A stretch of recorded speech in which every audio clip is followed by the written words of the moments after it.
قال الإخواني جمال ريان مذيع قناة الجزيرة القطرية على حسابه على التويتر: اهتمامي بمصر نابع من خوفي عليها من قادم الأيام. انظروا إلى بشار كيف دمر وشرد، أو كيف دمر وشرد شعبه لاجئين بسبب رفضه الشراكة السياسية. انظروا إلى حكمة ملك المغرب.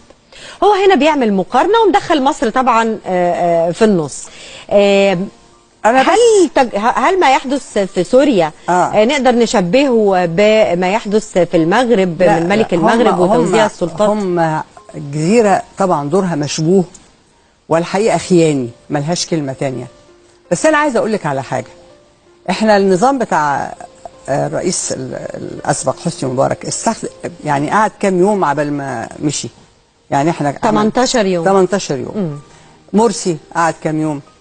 لا، مرسي ما خدش غلوه 3 ايام الا زين العابدين بن علي، القذافي، يعني كل واحد. اشمعنى بشار الاسد دي 5 سنة تقريبا، يعني بدينا 5 سنة وما وقعش؟ يعني الشعب بيحبه، يعني في مساندة شعبية. يعني انا كنت مع توني خليفة من 3 سنين في برنامج بتاع زمن الاخوان في رمضان، وقلت لهم، وكان في ناس بقى طبعا من اللي راحوا قابلوا الامريكان في جنيف وكانوا متحمسين قوي، قلت لهم ما فيش حاجه اسمها امريكا تساعد ثوار، امريكا تساعد مرتزقه وخونه.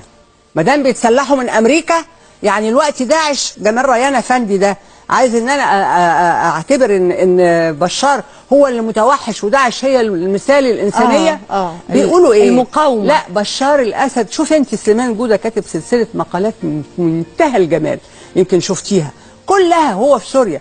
وناس قالوا لي كنا بنروح سوريا. المصور سمير فرج لسه راجع، كان جه زارني، قال لي انا من دمشق مش عارف فين في الجنوب ما فيش ولا حاجه.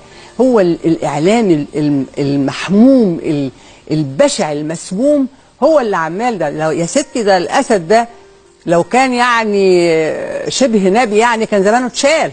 لو كل السلاح ده وداعش والنصره وماعش وواغش وباغش يعني سلطوا عليه كلاب جهنم.